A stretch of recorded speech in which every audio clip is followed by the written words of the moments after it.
Ok. Lo que estoy mostrando es una diapositiva donde se les hace un recordatorio de lo que acontece cuando utilizamos el operador new para que ustedes mantengan eso presente. De que acuérdense que ustedes van a instanciar una clase, tenemos el objeto, pero cuando nosotros decimos new, se crea en memoria dinámica, ¿ok? Se crea en memoria dinámica un objeto anónimo y ese objeto es el que yo estoy vinculando o haciendo que mi objeto estático apunte. Cuando este objeto estático deja de apuntar a este objeto dinámico, el recolector de basura del sistema operativo lo va a eliminar y este pues obviamente va a estar apuntando a otro. Pero esta parte de acá, que la vimos en estructura de datos, el operador new para manejo de memoria dinámica y por ende variables y objetos dinámicos, no lo tienen que olvidar. También recuerden que estos elementos son anónimos, no tienen nombre. Ok.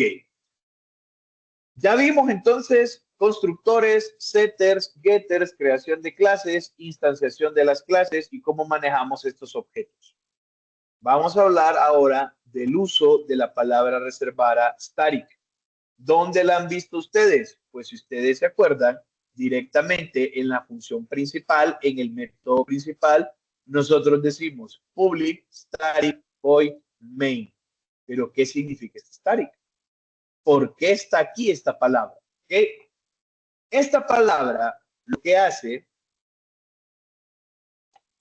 Alejandro. Hola, Lick, buenos días.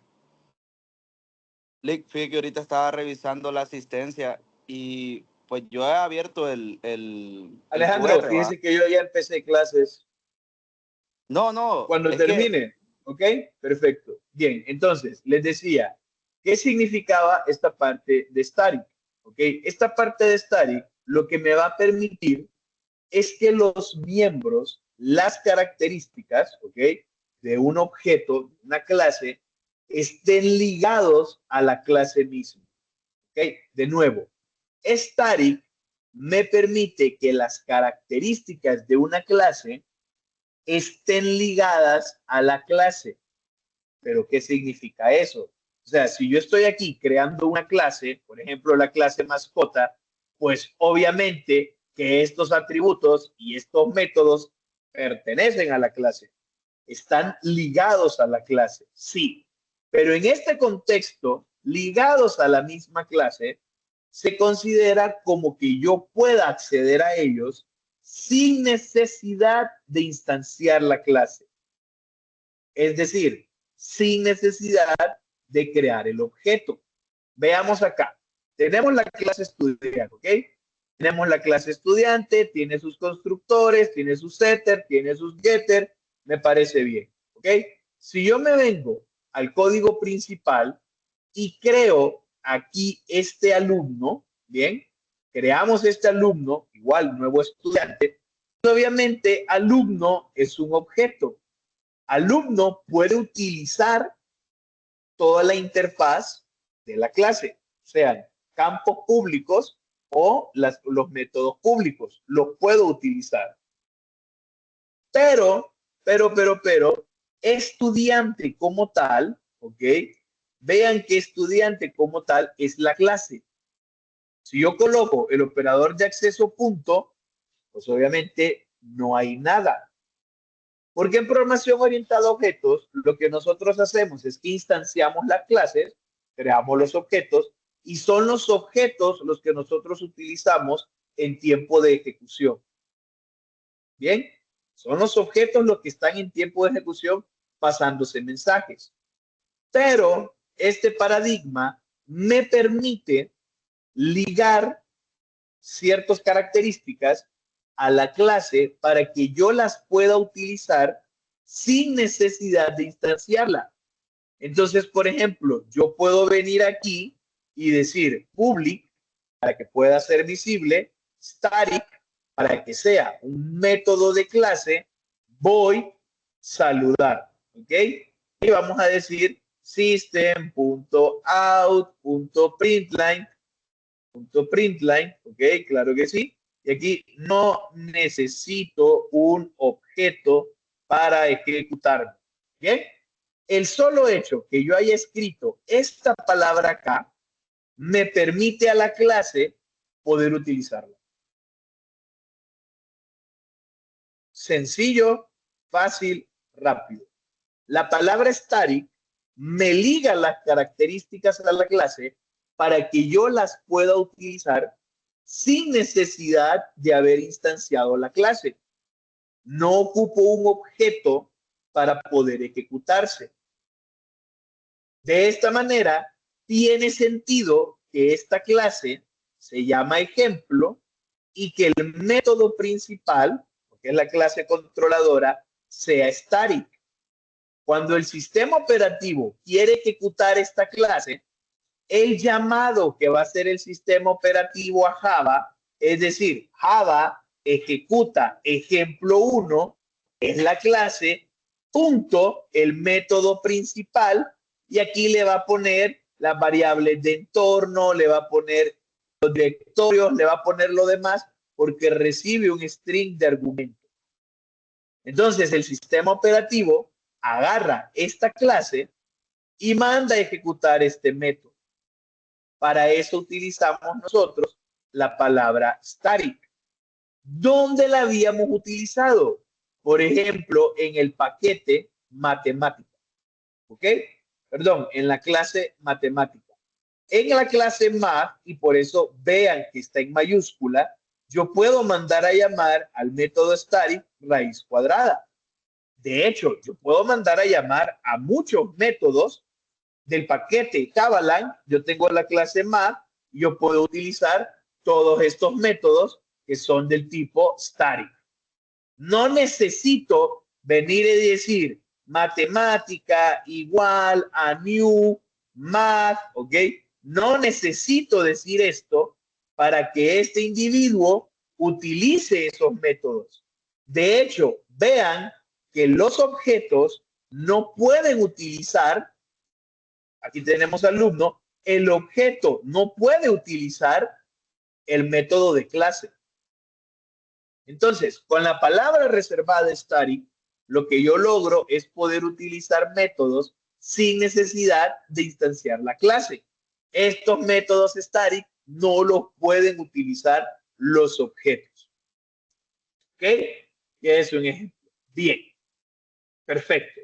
Entonces, ya hemos visto cómo crear una clase, cómo crear un objeto, instanciar una clase. Ya hemos visto cómo los modificadores de acceso, private, public y por defecto, permiten la visibilidad de las características dentro del paquete, dentro de la misma clase. No lo hemos visto dentro de otros paquetes. Y también hemos visto consideraciones sobre el constructor, que puede ser varios constructores, el destructor, que acuérdense que ya no se utiliza, y los setter y getters. También vimos métodos funcionales, el método mostrar. Cuando estábamos calculando el índice de masa corporal, pues ese ya es un método auxiliar. ¿Okay? Y hemos visto también que podemos tener métodos y atributos del tipo static. ¿Dónde podemos ver un atributo del tipo static? O sea, pues por ejemplo, pi, el valor de pi es un atributo. ¿Ok? El valor de pi es un atributo, no es una función. Yo creo que también el valor de E, pues aquí tenemos el valor de E, también lo podemos utilizar.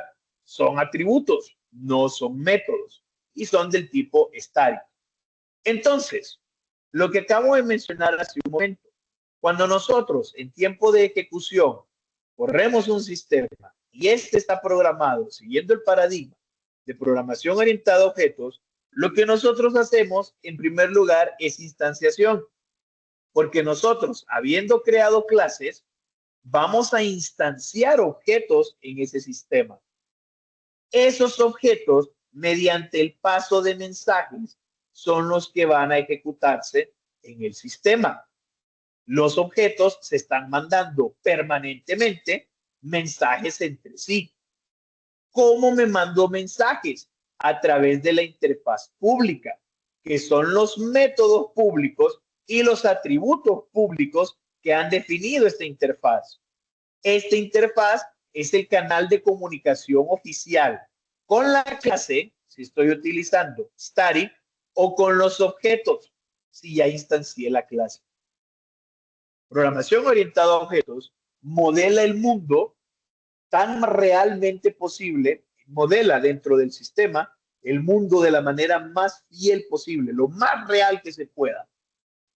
Identifico los objetos, abstraigo sus características para poder crear las clases, tengo las clases, defino sus relaciones, que sus relaciones involucran cambios estructurales dentro de las clases, y en tiempo de ejecución instancio las clases para que estos objetos se comuniquen entre sí.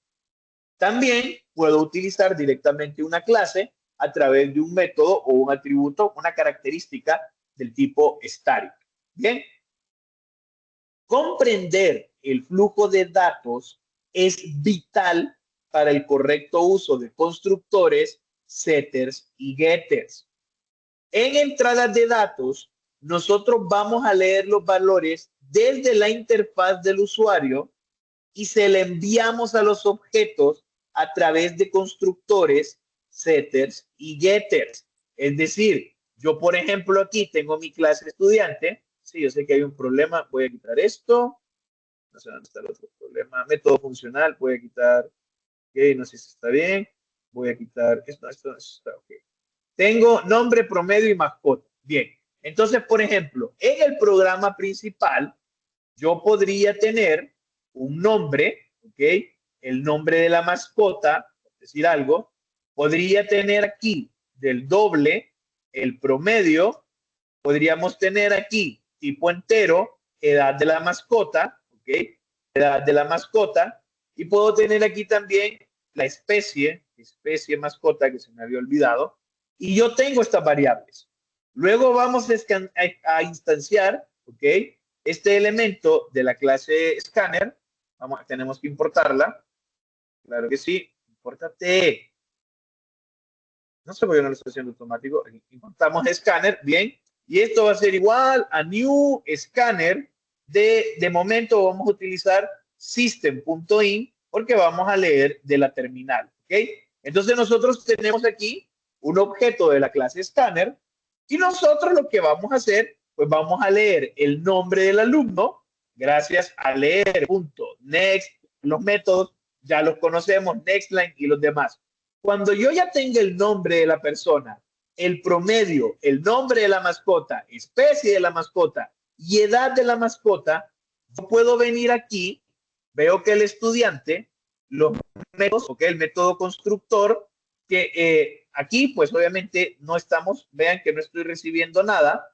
En este constructor de acá solo estaba recibiendo el nombre. Pues entonces yo puedo venir acá y tengo alumno y digo alumno igual a new y le vamos a pasar el nombre, que de momento era lo único que nosotros teníamos, este nombre de acá, new estudiante nombre, ¿okay?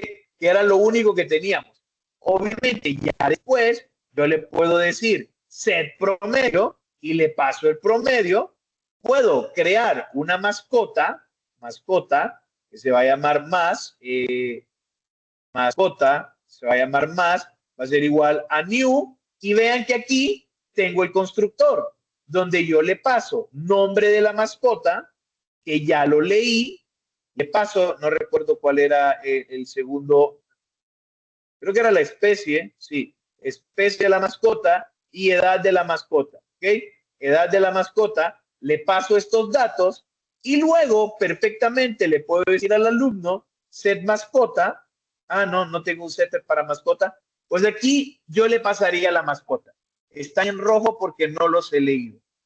O sea, básicamente, usted ahorita está utilizando la línea de comandos. En memoria RAM, ¿ok? En memoria RAM, usted va a tener las clases. Yo aquí tengo mi clase mascota, tengo mi clase estudiante, voy a instanciar los objetos que yo quiera de ellos. Entonces, yo voy a leer los datos de la interfaz y estos datos se los voy a pasar al objeto. También yo puedo leer no solo de la interfaz, sino que puedo leer de una base de datos o puedo leer de un archivo, obtener esa información y pasársela al objeto. El objeto va a procesar la información y se la va a regresar a la interfaz o a otros objetos a través de los getter. Entonces nosotros tenemos la interfaz sacando los datos y mostrando datos, y esos datos que yo obtuve los meto en los objetos. Los objetos los transforman, se comunican con otros objetos y al final me regresan datos para poder mostrar en la interfaz. Entonces aquí tenemos un ejemplo pues ya programado.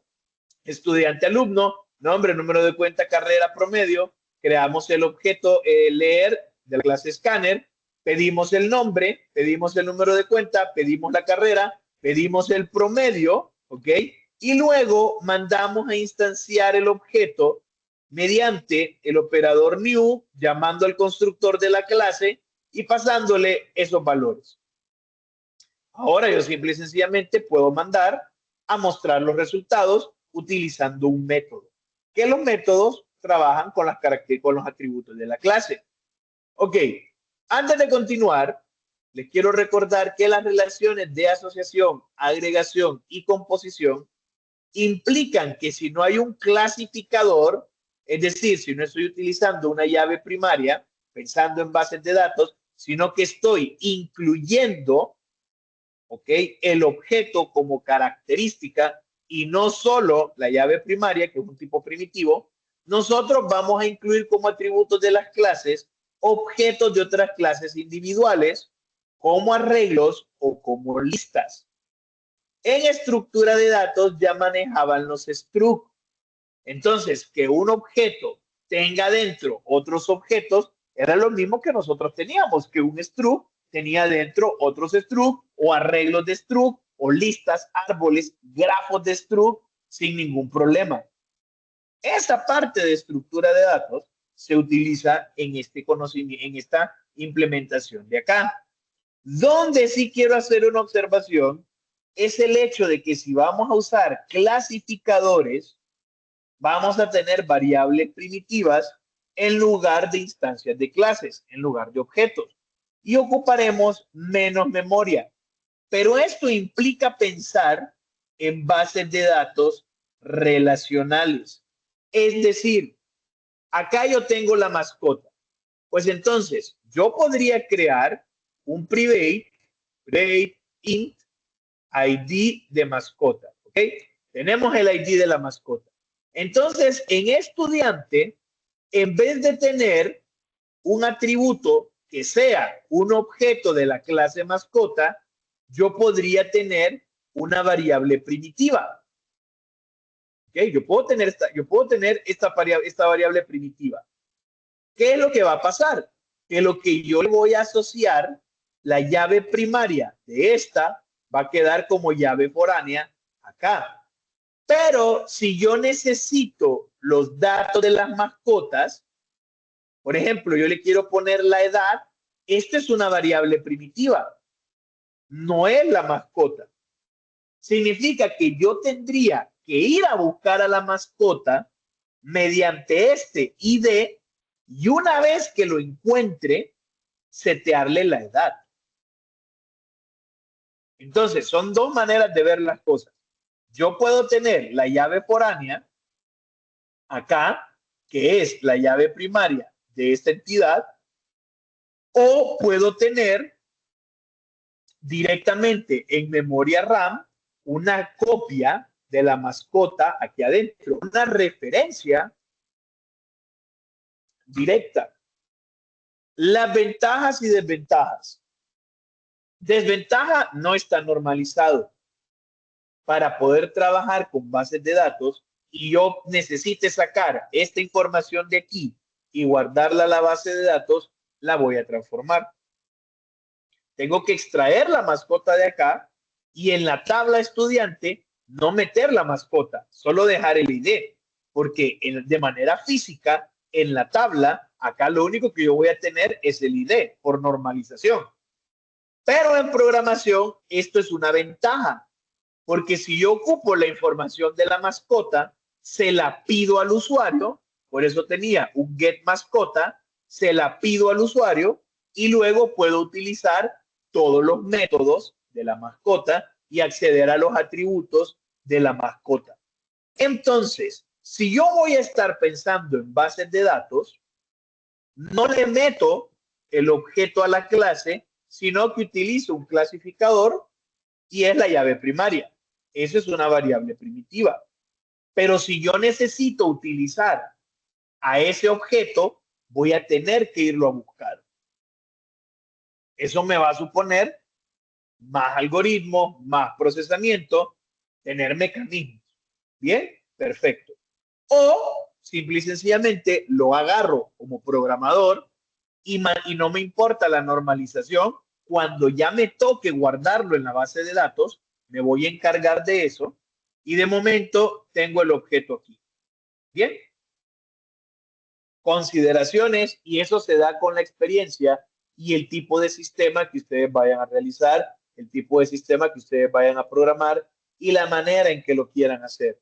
También dependerá si el proyecto al cual ustedes se agreguen como nuevos participantes, las personas estaban utilizando objetos o estaban utilizando variables primitivas haciendo referencia a llaves primarias. Eso ya dependerá de ustedes. ¿Ok? Ahora vamos a hablar de herencia. Ya hablamos de asociación, ya hablamos de agregación, de composición. Acuérdense que agregación y composición, lo único que yo tengo que estar pendiente es si borro el todo, ¿qué pasa con las partes? Esa es la única diferencia. Pero no es más que colocar un objeto dentro de una clase como uno de sus atributos. Y ahí se va. Ahora vamos a hablar de la herencia. Es hora de estudiar la generalización de clases. Y acuérdense que yo puedo tener herencia como tal o realización, que era utilizar interfaces en vez de clases o clases abstractas. Esta relación también se conoce como es un y nos ayuda a nosotros a visualizar, llamándola es un, a visualizar directamente esa relación jerárquica de padre-hijo que puede darse entre dos clases, donde el padre le permite al hijo copiar sus características, pero el hijo puede desarrollar características nuevas y puede implementar de manera diferente a lo que lo hace el papá. Básicamente es tomar la clase base y derivar de ellas más clases que contengan las características de la clase base, pero también generalmente características propias. A veces no agrega características del tipo atributo, sino que lo único que hace es que agrega métodos o simple y sencillamente cambia la forma en que se hacen los métodos. Como la clase derivada contiene características de la clase base, no es necesario repetir el código. Eso se hereda, pero sí le puedo hacer cambios. Vean, por ejemplo, el siguiente diagrama. Yo tengo aquí una clase que se llama préstamo. Tiene un atributo privado del tipo entero, que es una constante, que está en mayúscula, que se llama término máximo y está seteado con 22. Del tipo protected, yo tengo capital y del tipo protected tengo tasa de interés. Ambos valores del tipo float. Luego yo tengo public préstamo que recibe una P y una R. ¿Ok? Bien, perfecto. Ambos del tipo float. Y vean que esto está en cursiva. Cuando yo coloco esto en cursiva, significa que es un método abstracto. Es decir, en vez de tener, ya lo vamos a ver acá. Ok. Yo aquí tengo el nombre del método, sus parámetros y con las llaves defino lo que quiero hacer. Pero yo podría tener public, ok, void, hola, así. Eso nosotros lo vimos en segmentación, que nosotros teníamos la cabecera de la función. En un archivo .h teníamos la cabecera y en un .cpp definíamos qué era lo que hacíamos. Pues aquí es exactamente igual. Lo único que como voy a indicar que el cuerpo va a estar en otro lado, tengo que agregar la palabra reservada abstract. Entonces, lo que yo estoy creando aquí, ¿ok? Lo que yo estoy creando aquí es un método abstracto, public abstract void, ¿sí? Eso lo está tirando de esa manera. Que no le voy a agregar cuerpo ni nada. Ah, ok. ¿Qué pasa acá? Este error, ¿por qué me lo está dando? Y es que como no estoy heredando, como yo estoy agregando, este método abstracto, ¿ok? Lo tengo que poner en mascota. Forzosamente se lo tengo que poner a mascota. O sea, yo le agregué aquí el método abstracto, entonces lo tengo que traer para acá. Lo que vamos a hacer es que vamos a crear nuevos archivos, ¿ok? Vamos a crear nuevos archivos para explicar esta parte de aquí.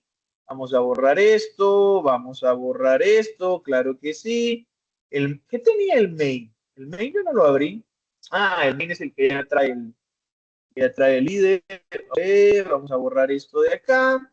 Vamos a borrar este otro de acá. Y vamos a borrar tipo de motor para ir ejemplificando esto. ¿Bien? Ok. Ya preparamos el terreno. Refactor anyway, claro que sí. Bien. Y aquí en el main, pues en el main, public class main, public static void main, string args, lo dejamos acá preparado. Bien, ok. Entonces, ¿qué es lo que está pasando acá? Yo estoy diciendo que pago variable va a heredar de la clase préstamo. Lo mismo pago fijo y lo mismo préstamo hipotecario. El préstamo con pago variable tiene un término máximo de plazos, un capital y una tasa de interés. Pero la tabla de crear, la tabla que me muestra los pagos, como es pago variable, se calcula de manera diferente que la que es de pago fijo y se cancela y se calcula de manera diferente que la del préstamo hipotecario. El préstamo hipotecario necesita los datos de la hipoteca. Pago variable y pago fijo no lo necesitan. Pueda que pago fijo requiera un aval y que pago variable requiera dos avales. Es decir, todos ellos tienen en común que son préstamos. Todos ellos tienen capital y tasa de interés, pero además tienen características propias. Como esta clase tiene un método abstracto, yo no la puedo instanciar. Las clases abstractas solo me sirven para derivar. Ojo, a partir de cierta versión, sí me va a permitir instanciarla siempre y cuando yo diga qué es lo que hace el método al momento de la instanciación. Y lo vamos a ver, ¿ok?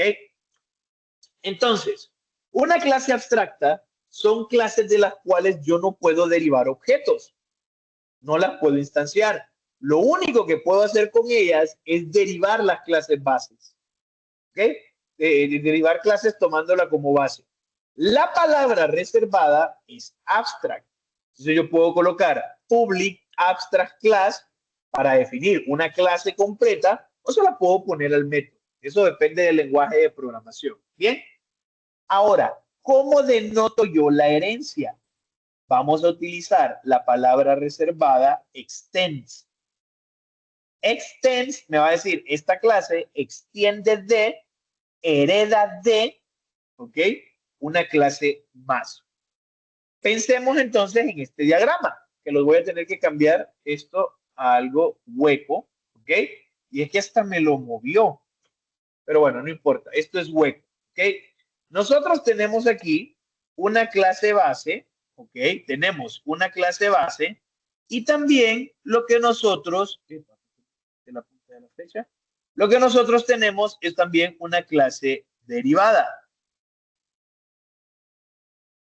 No me permite cambiarle la punta de la flecha. Bueno, después voy a cambiar esto, ¿ok? Por mientras lo voy a presentar así porque no los quiero confundir con la nomenclatura. Entonces, si nosotros nos fijamos, ¿ok? Esta es la clase base y esta es la clase derivada. ¿Cómo yo lo haría a nivel de programación? Public class derivada extends base.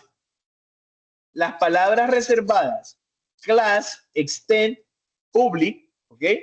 La clase base es de la cual voy a heredar, la clase derivada es de la cual yo estoy derivando y los separadores se mantienen igual. Bien, eso se mantiene igual.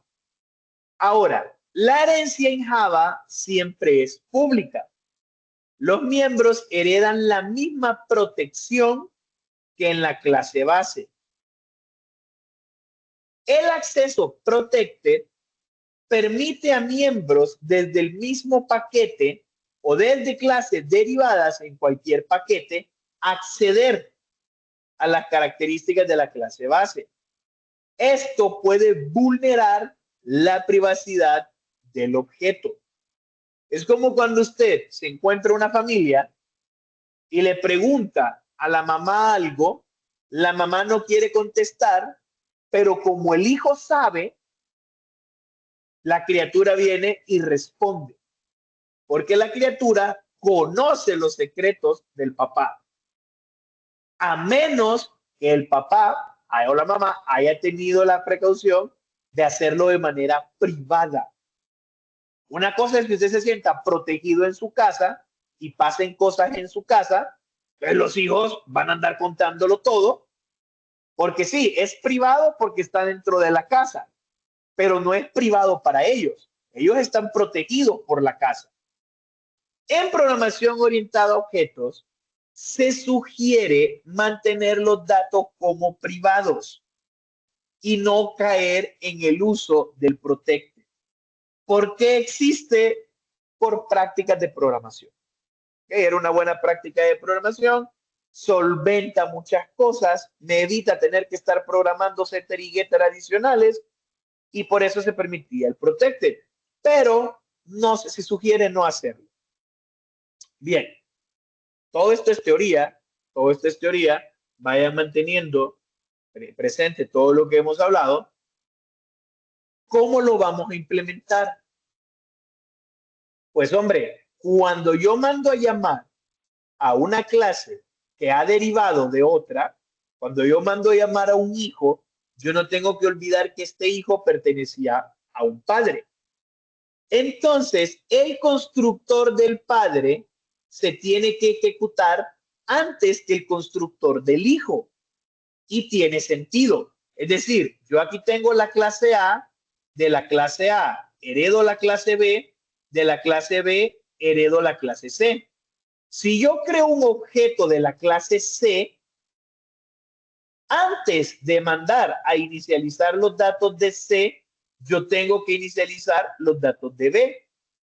Pero antes de inicializar los datos de B, yo tengo que inicializar los datos de A.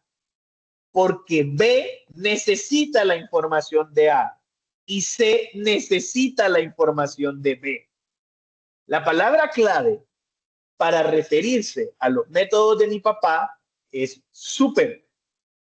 Y los constructores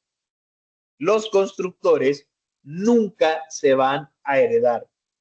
Puedo heredar los setters, los getters, los métodos de función, los métodos de ayuda, pero los constructores nunca se van a heredar. Si yo no especifico un constructor en la base, se invoca automáticamente al que no tiene argumentos. Los métodos que implementan la lógica de constructores son específicos de cada clase y mantienen la integridad del objeto desde su origen. Finalmente, la palabra reservada final impide que una clase pueda heredar. Final rompe completamente la fertilidad de una clase, la vuelve infértil y es como tener una constante, ¿ok? Final en variables las convierte constantes, pero final en clases las vuelve estériles.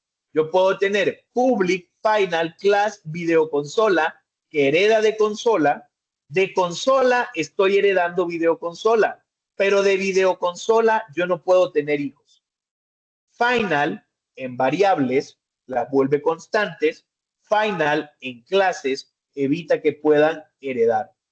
La herencia múltiple no existe en Java. no está soportada. Vamos a hacer un pequeño ejemplo, ¿ok? Vamos a hacer un pequeño ejemplo, entonces, para poder ver esto de manera práctica. De entrada, public es accesible desde el paquete, sí.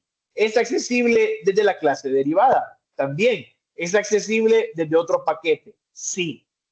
El problema es protected. Protected hace público los datos del padre. Por eso es que protected se recomienda no usarlo. Private no hace que las cosas sean accesibles desde ningún lado, solo desde la misma clase. Y predeterminado, si están en el mismo paquete, es público. Si está en otro paquete, es privado. Se recomienda utilizar public, utilizar private. Utilizar por defecto y protected no es tan aconsejable. Entonces, vamos pensando en esta clase de acá. Tenemos la clase persona, ¿ok? Bien, entonces nosotros podemos agarrar este diagrama y solicitar a un modelo de lenguaje que nos dé el código. Podemos transcribir nosotros el código o podemos desde Umbrello exportar el código. No hay problema. Vamos a crear acá una clase. Esta clase se va a llamar persona. Vamos a crear una clase que se va a llamar estudiante. Estudiante. Estudiante. Claro que sí. Vamos a crear una clase que se llama docente. Docente. Y vamos a crear una enumeración que se llama enumeración categoría. Entonces vamos a crear aquí un enum que se va a llamar enumeración categoría. Categoría, ¿ok? Y ahí las tenemos. Tenemos las clases persona, estudiante, docente y categoría. Persona tiene nombre, tiene edad, tiene correo. Bueno, pues vamos para la clase persona. Ustedes, si mal no recuerdo, veían 24, 25 por ahí. Entonces, pues nosotros sabemos que tiene private nombre, tiene private string correo, ¿y qué más tenía? Tenía private int edad, ¿ok? No me voy a complicar la vida, voy a generar automáticamente los constructores, los setter y los getter. Vamos a generar un constructor sin parámetros, aquí lo tenemos, después lo vamos a llenar y vamos a colocar, hey, ¿qué estoy haciendo? Espérense que me metí donde no es. Esto va dentro de persona, perdón, esto va dentro de persona. Se me hizo raro que el constructor lo llamara categoría. Bueno, vamos ahora a poner el constructor con parámetros, ¿bien? El constructor con parámetros, lo seleccionamos todos, le damos OK. Ahora vamos a construir los setters y los getters. Vamos a construir acá entonces, generar setters y getters. Y setters y getters de todos sus atributos. Y ahí tenemos la clase persona. Aquí hay que ponerle los valores por defecto. Pueden hacerlo de tres maneras. dis.correo igual a arroba 1 arroba g.com. Eso va a ser por defecto. Podemos poner directamente el nombre del atributo y este va a decir no aplica, no aplica. O podemos utilizar los setters. En este caso le vamos a decir set edad 100, ¿ok? O set edad -1, porque es un valor por defecto que no es válido. Acuérdense, podemos utilizar this, el nombre, podemos utilizar el nombre del atributo o podemos utilizar su setter. Y aquí tenemos entonces el constructor sin parámetros, ¿ok? Sin parámetros.